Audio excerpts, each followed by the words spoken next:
Welcome to our Biz Huddle podcast. I'm your host, Mitch Cuthbert, Creative Director at Baker Creative.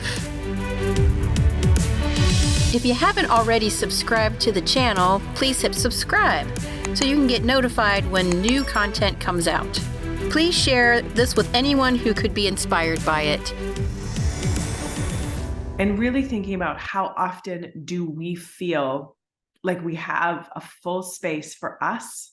Hi, Julia. Thanks for joining us on our podcast. We're so excited to have you. I am so happy to be here today. Thanks for the invitation, Michelle. So what attracted you originally to the field of counseling and mental health therapy? Oh gosh, it goes way back. It's sort of an origin story. When I was 14 years old and sitting in the back seat of my best friend at the time, her mother's sedan, as she was running into the grocery store to grab a few things, we were sitting in the car with the radio on. It was later in the evening. I think it was like 8:30 or 9 at night. I was sleeping over at her house and her mom had to run out. So we came with her. And on the radio show, the radio station that was on, all of a sudden at 9 o'clock, there was a program that came on. And, whether or not it was appropriate for 14-year-old girls, it was Sex, Lies, and Audio Tape. And it was a call-in relationship show. So it sounds kind of scandalous in the title, but it was actually a call-in relationship advice show on the radio with someone who was listening to people's problems, helping them with their problems, helping them work through their relationship issues. People were like talking about real things that were going on in their lives. And I'm like, what is this? And then this woman was just like helping them work through stuff. And she called herself a clinical counselor. And I was like, what is a clinical counselor? And how do I become one of those one day? And I kind of filed it into the back of my mind once I realized that you needed a master's degree to become a counselor. And for one reason or another, I can't remember why, I didn't really see myself as like a bookish kind of school person, and was like, the least amount of education I can do to be the most successful, that's the road I want to take. And I kind of filed away being like, let's come up with some other options because I don't want to be in school for that long.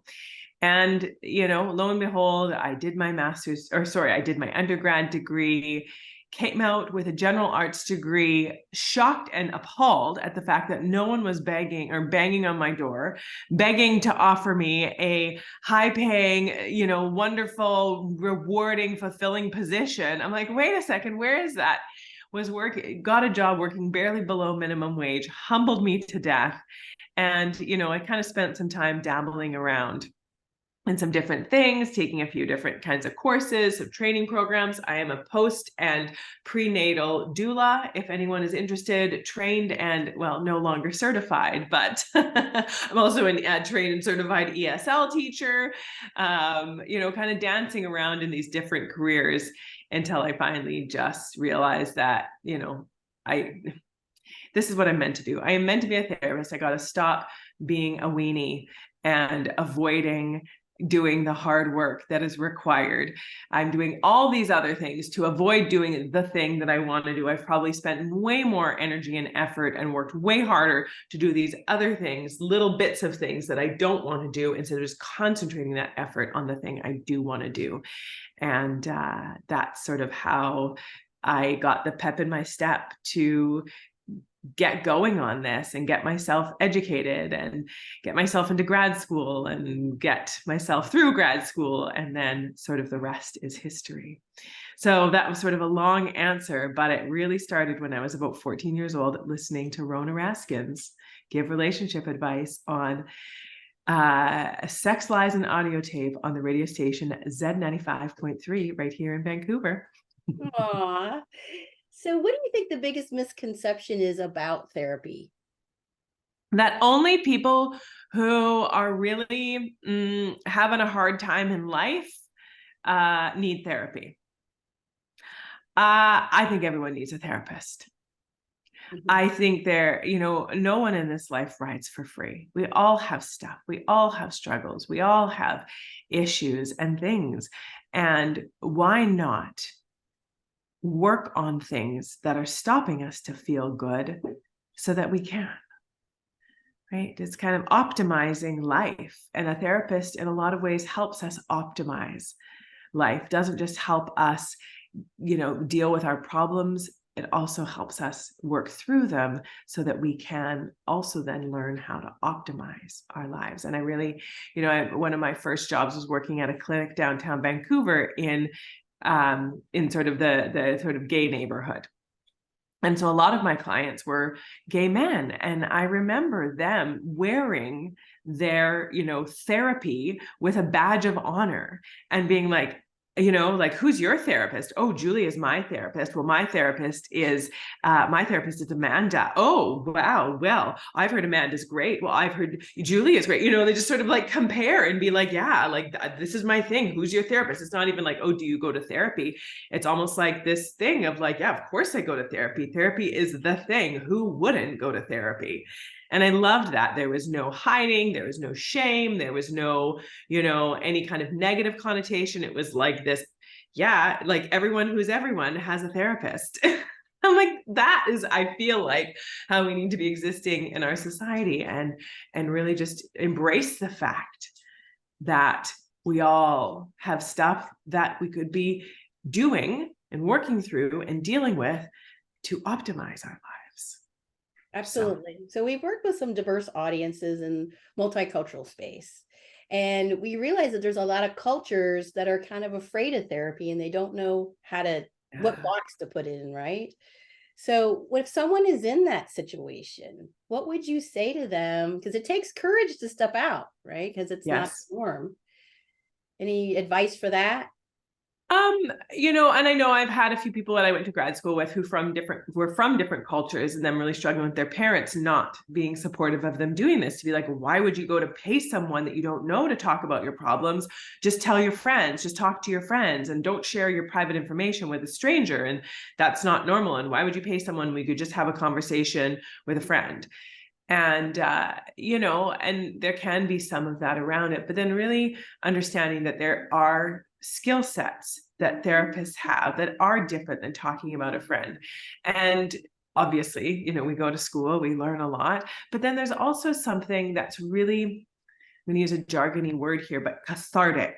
So really helpful and healing and beneficial to having a space that is all yours for that, 50-minute hour. Mm-hmm. And really thinking about how often do we feel like we have a full space for us with other relationships. And even if we have a good friend who is willing to listen to us, go on and kind of help us sort through an issue for an entire hour, how many of us in the process of that have things going through our head like, oh, I shouldn't be talking about myself so much. Oh, I wonder if they're getting bored with me. Oh, I wonder if they're getting annoyed with me.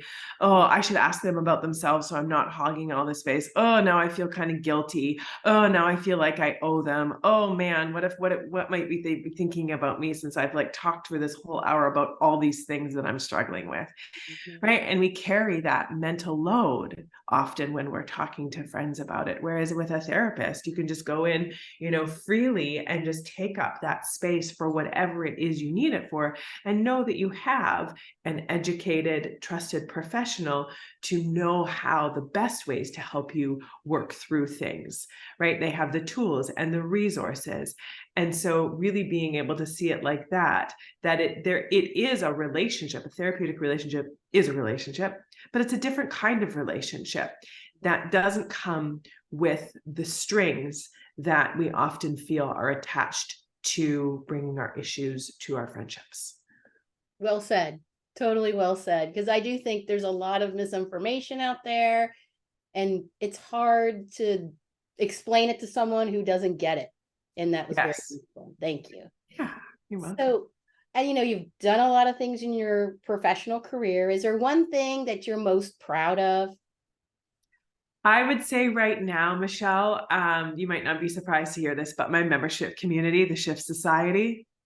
And I know that you were part of the Shift Society for a period of time. And that was sort of this idea that birthed a few years ago, be like, I want to create a membership community where I can teach people the best of what I know to be the most effective in helping people move through their biggest struggles, especially with things like anxiety, depression, low self-esteem, feeling stressed, feeling overwhelmed. As a result, that those main things that we focus on there, how I teach and what I teach, also covers more significant things that people are struggling with, like trauma, like more kind of complex mental health issues. I don't call it a therapy group. I call it a therapeutic coaching group. So just, to have that kind of clear distinction there, but building that membership community, giving people the tools and the resources and the teaching. And then also what has become the most powerful part is the connection, is the community, is the common humanity, knowing that we're not alone, not trying to figure things out alone, having a place where you can go to be seen, to be heard, to support, to get support, to work through issues, to have conversations, and created that with people that have come in from all over the world and from all different walks of life, but with this same desire for better, to be feeling better, to be having better, to be creating better, to be living better, and this honest and eager desire for that in their lives. And so this community has become much bigger than just me teaching what the best of what I have learned and developed in my career as a therapist. And it's become this incredibly beautifully loving and connected, inspiring and meaningful group of humans who are there with and for each other. So that, I would say, what has become so much bigger than just me has been the best thing of my career. People have met their best friends in the group. People have been, changed their lives in huge ways through this work in this type of way with this community. So I'm pretty stinking humbled and grateful for that. Do you feel like it's one of the most fulfilling part of your work? Absolutely. Absolutely. I love my one-on-one clients. Don't get me wrong. I love that. But there's just something that comes from going into a group and the energy that comes when a collective group of humans are there with the same desire and with the same goals. They might have different goals in what they're working on, but the same goal to be feeling better, to be showing up better, to be creating better, to be loving better, to be contributing better, and just people that have this deep desire for better in life. And it's really inspiring. There's so many incredible humans in there. So how do you see your book and your practice and the online community different than other ones that are out there? That's a great question, Michelle. And I don't really know what else is out there. I kind of just stay focused on my work with my people, keeping my eyes on my own journey. So I would say what can be a little bit different about it is that we're not focused on one specific issue. So I remember this when I was sort of building out my business, and people are like, who's your ideal client? Like, is it men? Is it women? Is it mothers? Is it entrepreneurs? Is it firefighters? Like, who is it? What is it? What stage of life are they in? And I could not define it. And it was driving me crazy. Like, what is this unifying feature? Because there's definitely a unifying feature to the people that are drawn to me, but I don't know what it is. And I defined this recently, and I could see it clearly, and it makes so much sense that it's not a person who is in a particular stage or demographic in life. It is a type of human being who orients themselves in life as a highly sensitive person. So someone who is a big feeler tends to be more on the compassionate side, more on the feeling side, more on the empathic side, more on just sort of sensitive in every way, more sensitive to things like lighting, more sensitive to textures, more sensitive to changes in mood in a room, more sensitive to just their own emotions. They feel things bigger. And sometimes that can make being a highly sensitive person, I can speak from experience, it can sometimes make being a human a really hard thing, but it can also make it one of the best things in the world, because for better or worse, we feel things deeply. We live deeply. We love deeply. And that can come with its own set of struggles, but it can also come with so much more depth of beauty in life. So really teaching those kinds of people how to kind of manage the part of being a highly sensitive human that makes it hard, and really embrace and lean more into the parts that make it incredible. So that is the unifying feature of the people that I am teaching to. And yeah.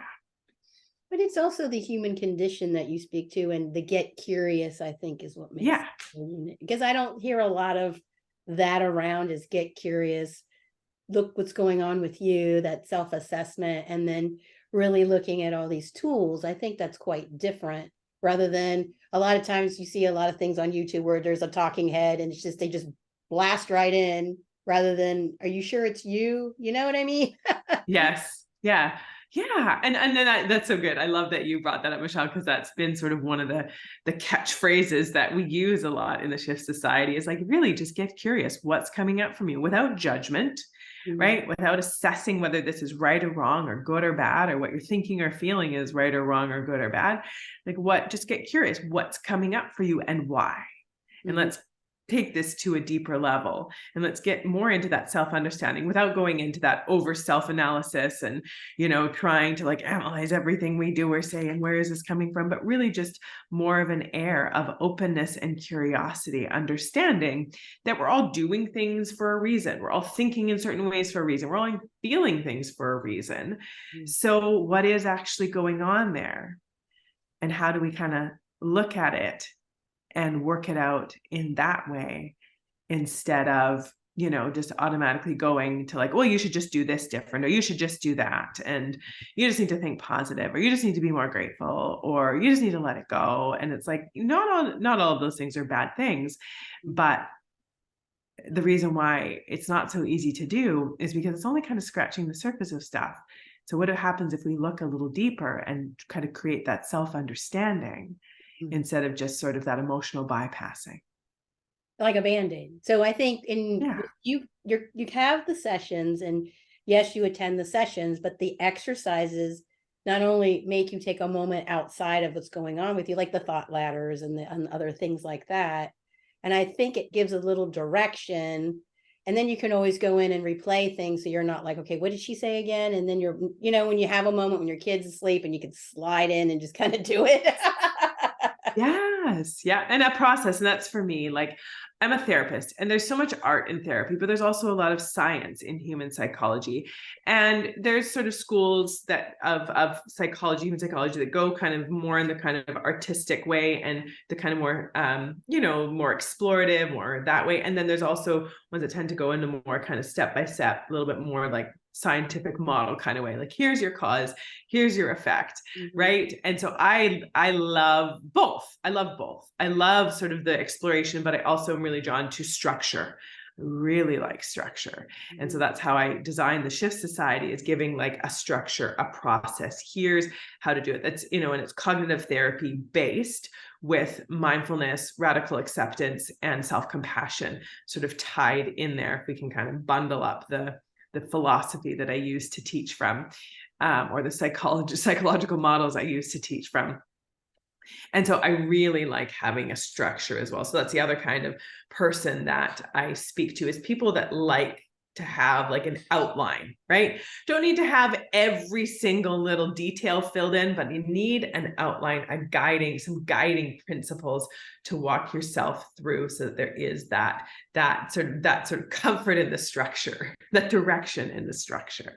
But I also identify in that some of the target audiences, they have to be ready. It's a readiness factor.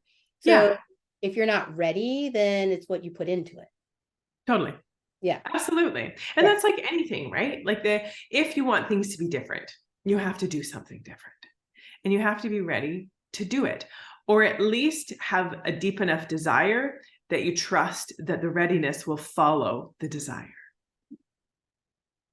You almost have to believe in it to see the results. You can't just, like I always tell my clients sometimes, you can say you're this kind of company, but I also can sit in a garage and say I'm a Cadillac. Doesn't make me a Cadillac. I'm just sitting in a garage in a chair. You have to do the work. You have to make it work. I mean, you have to do the work. Right. So you have to do the work. So being a content producer and an author and been on social media for a while, what was the biggest thing you learned from it? Because you've been on a couple of different platforms and things like that. That is a really good question.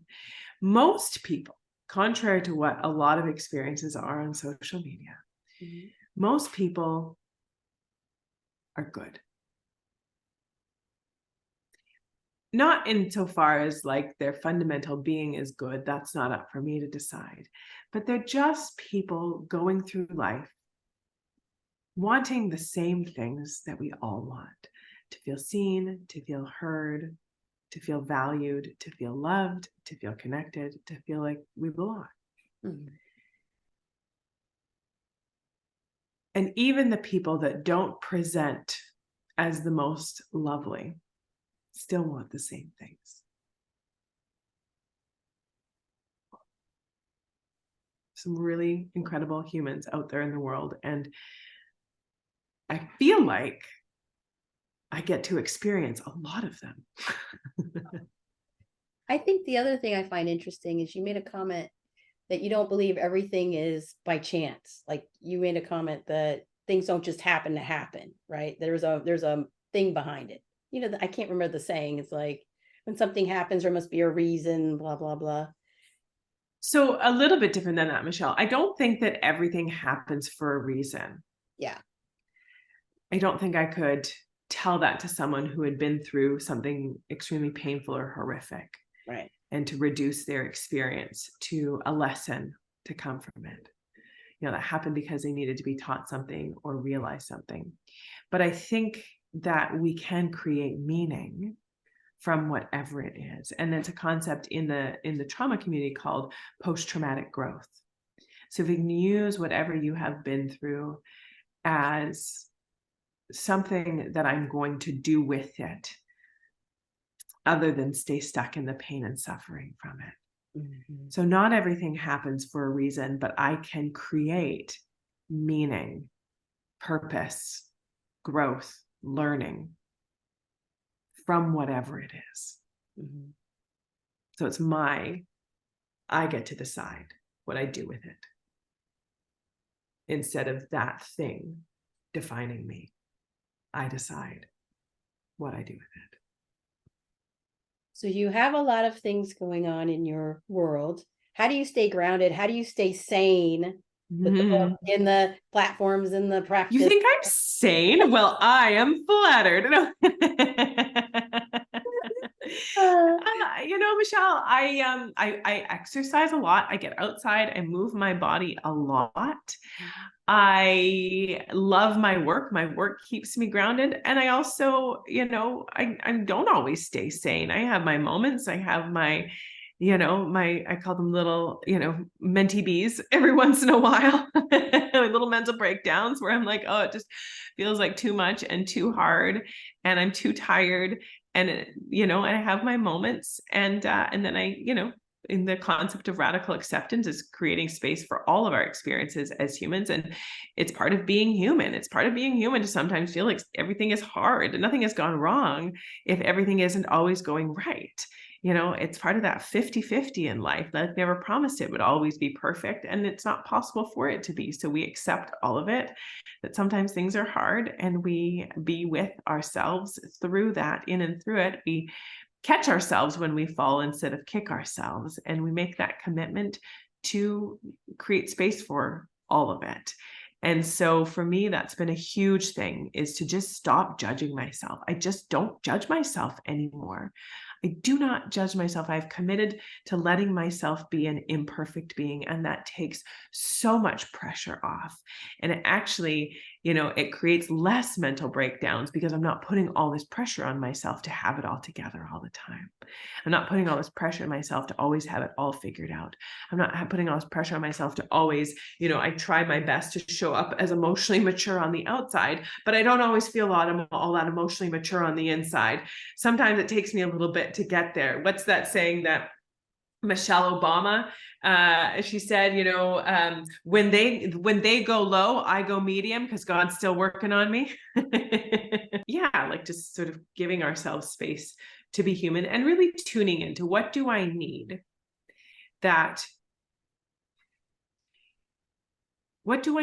feel good, right? What do I need to be doing to feel good? And I'm such an advocate of letting ourselves feel good in life. There are hard things. We're not always going to feel good, and things are not always easy, but when there's joy available, let's take it. And so for me, I love moving. I love talking to friends. I love my work. I love spending time with my kids. I love being outside. I love, just planning adventures and eating good food. And those are all the things I love. So I'm always thinking about, like, how can I add more of those things into my life? And those are all things that I look forward to, that I enjoy, that bring me joy, and that help keep me grounded and help sustain me. We need to be filling ourselves up. If we are outputting, we need to be inputting. And so many of us only focus on outputting, and we forget about the inputting. And so then we get, burnt out and tired and overwhelmed and stressed and anxious and exhausted and, running on empty and barely holding it together and not doing well and having outbursts and getting angry and, like not being able to regulate ourselves. And we wonder why, because we're doing all this outputting and not enough inputting. So I really focus on, where do I need to be inputting? Because I also love outputting. I love outputting, but I also need to be inputting if I want to keep loving my outputting. I agree. So what inspired you to do this book? Can you shed some light on that? A publisher came to me and said, "We want you to write a book." And I was like, "No, thank you. I'm not an author." And they're like, "Please write a book. So much good content, and we want that to be more accessible to more people, in kind of like taking what you teach in your YouTube videos and just putting it into like a more compact, streamlined, topic by topic process for people to go through and really just start to get a handle on what's going on inside of them when they are feeling certain ways, when they are going through different things, when they are struggling in different ways. What is going on inside of them? What's going on in their minds? What's going on in their emotions? And really breaking that down using neurobiology and human psychology, and then helping people understand that on a deeper level and teaching them what to do with themselves. Like, I don't come, we don't come with manuals. Like, how do I work this thing? How do I work this being human thing? And so in that book, that was my goal, is to really just give people almost like a manual for what's going on inside of here and what do we do with that, so that we can at least have some significant foundational tools to be optimizing what is happening in our minds and with our emotions. Do you think COVID has made a profound, lasting imprint in that space? In which space? And just mental health in general, and the way, in culture itself. Do you feel like there's stats say yes. The stats say yes. Different demographics in different ways. I can't speak to it too thoroughly, Michelle, because I haven't done a lot of research on it, but the stats do say yes.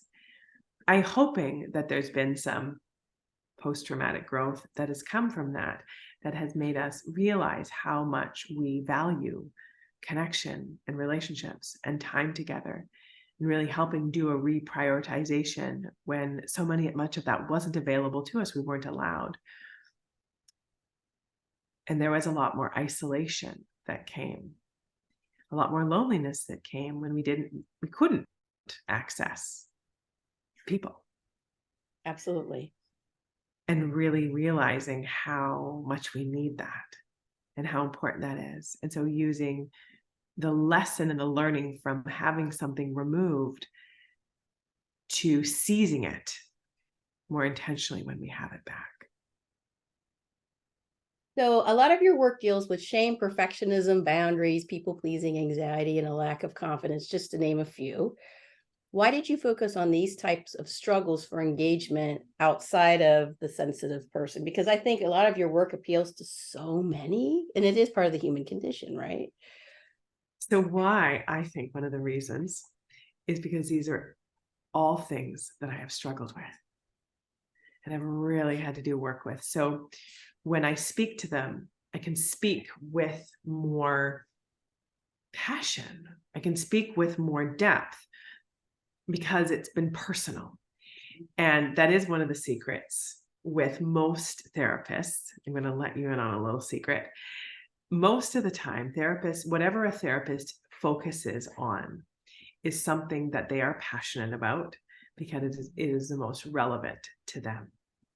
Right? We are most passionate about the things that are most personal to us. And so I didn't even realize it until I was looking at it. And I'm like, why am I drawn to these things? Why do I want to read more about this stuff, learn more about this stuff, dive into the research on these particular topics? There's so much out there, but I'm drawn to certain things. I'm clicking on different articles.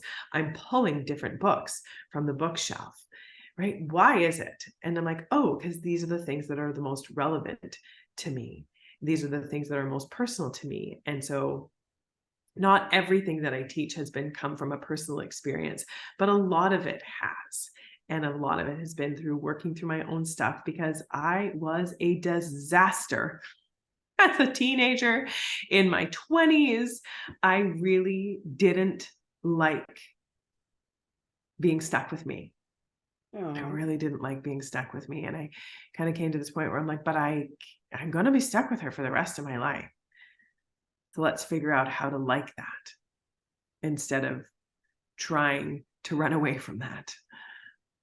I think people see symptoms of that, but they don't realize that's the core. Yeah. Yeah. Especially with boundaries. When I started really understanding boundaries, and I would tend to say, I would call myself a boundary expert because of all the work and the research I've done with it. And I have a really in-depth course on it. And it is I have a separate course on it.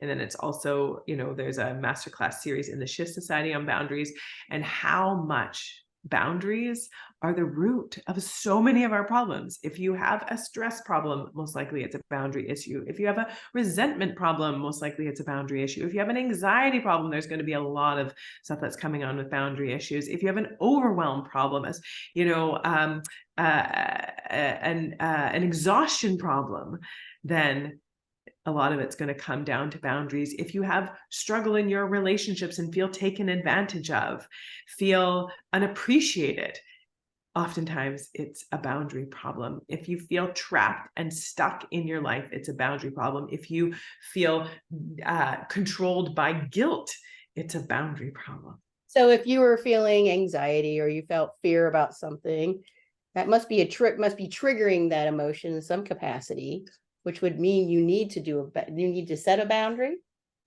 Yeah. And you need to, yes, absolutely. Right. You need to get clear on where your boundaries are and be respecting those boundaries, and also setting some boundaries. And sometimes we set boundaries within ourselves and for ourselves. And sometimes we set boundaries with others. Right. So boundaries are an internal thing for ourselves. Boundaries are an external thing in our relationships and how we're navigating through life as well. So there's a few different kind of nuances that come with boundaries. But essentially, yeah, whenever something is not going well, right? Whenever we're having a feeling, feelings are information that something is happening. Often if it's a quote unquote negative emotion, something has gone wrong. What has gone wrong? And that's kind of like this alarm bell that something has gone wrong. And that's our opportunity to get curious. What's coming up for me? What's going on here? What's happening? Yeah. And then from there, when we have that insight and understanding, then we work on problem solving. What do I want to do about it? What's my plan? How do I want to proceed? How do I want to handle this? And then just taking that step back and being able to consciously and mindfully navigate through life instead of just being reactive, overreactive, struggling, stressing, obsessing, worrying, being angry, whatever that is, really, like learning how to navigate through life in a responsive, mindful, conscious way. As a business owner yourself, do you see other women business owners, do you see them making a lot of other mistakes? They make themselves small. And I'm not saying that you have to go out boldly and be this like boss bitch that's like, stepping on others to make them get their way up and like taking names and like doing all this stuff. You don't have to lead in that energy. You can lead in whatever energy you want to, but making sure that you are stepping into your identity as a leader, as someone who has knowledge, as someone not who knows everything, but knows something about something and can help someone with that. So often, the research shows with women that when it comes to applying for a job, if there's 10 criteria that are included in the job description, if a woman has less than, or, it doesn't have all 10, right, is missing maybe one or two of those criteria, research shows she won't apply for the job. Mm-hmm. She's missing one or two of the criteria on the list. Research also shows that people who are socialized as men, if they have one or two of the criteria on that list of 10, they're like, I'm qualified. I can do this, right? And so it's just a difference in that socialization between men and women. And we really have to just sort of take a step back, and especially those of us socialized women, just understand that there is a lot of internalized sexism. There's a lot of internalized discrepancies between who you are allowed to be and show up as and claim and want and work towards and own as a woman than there is with a man. I'm not saying that being a man doesn't come with its own set of struggles. Absolutely. Again, no one rides for free. But when it comes to this, research also shows that there will, for this gap in the income, this discrepancy in income between genders is not going to be going away anytime soon, not because employers are going to continue to be sexist and unfair, but because women will not negotiate as aggressively for what they want, because they don't feel like they are allowed to lean into and grab what they want and ask for what they want and stand firm in what they want. So men will, more often than not, just of course, gross overgeneralization, that men will go in there with the confidence, be like, I deserve this, I want this, I'm going to stand firm and get this. And women are like, can I have it? And someone's like, no. Okay, sorry, didn't want to offend you. And I'm, again, this gross overgeneralization, and I'm characterizing this, perhaps not completely accurately, but you kind of get the idea, right? That as women, we really have to look at that. Why am I not letting myself just sort of stand firm in owning what I want and asking for what I want and being a little bit more relentless with that? So it's not necessarily the system on a surface level that is holding women back. It's the psychology of our socialization that is holding us back. That's pretty interesting. Right? Yeah. So I would say, don't go in there, I'm like pretending something that you don't, or trying to puff yourself up to make yourself, above or superior, putting yourself on a pedestal. I wouldn't say that's the solution, but I'd say stand firm in what you know.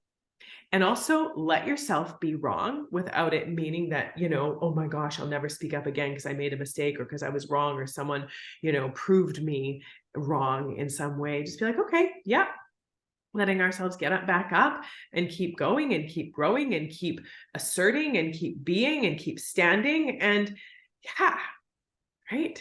Yeah, absolutely. So when it's all said and done, what kind of legacy would you like to leave? It could be professional, it can be personal. I would like two things. I would like human beings to know that how you have been going through life, the struggles you've been having within yourself and outside of yourself, are not set in stone. So many people that I've worked with, so many people, you've seen that in the Shift Society, people coming in and being like, I didn't think it was possible for me to be any different, for me to think any different, for me to feel any different, for me to have any different. I thought this is just the way that I was and there was nothing I could do. And when people are like, start to see that like, oh, there is so much in my brain that can change. It's not magic, it's neurobiology. What we understand about the human brain and how it is very moldable and changeable.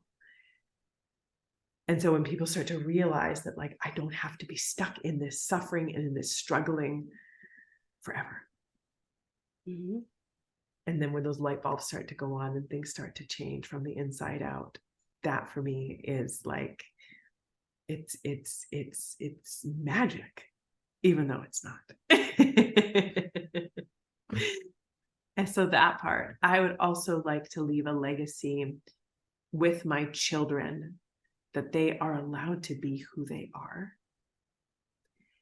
And they're allowed to feel good about themselves.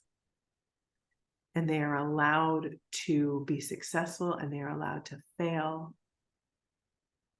And they are allowed to get, and they are allowed to lose.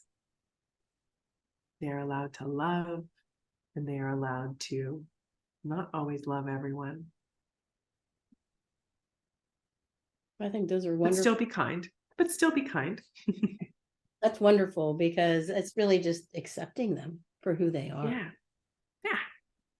Just going through life without all that mental chatter that holds so many of us back. Well, and then also what message was handed to you growing up. I mean, that's huge. Yeah. And they don't have that to contend with. Oh my God. I mean, and they probably will, because I'm definitely not a perfect parent, but I'm hoping a little bit less, or at least that they have a really good therapist when they're older. That's hilarious. Well, thank you so much, Julie. I really appreciate it. Thank you, Michelle, so much. It's been so good chatting.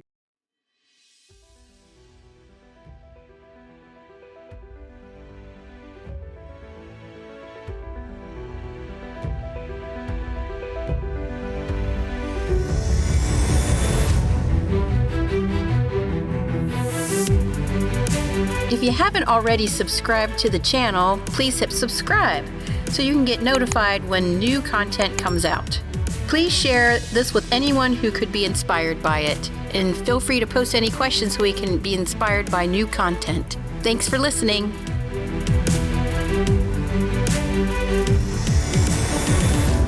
If you're interested in learning more, visit our website at bakercreative.co.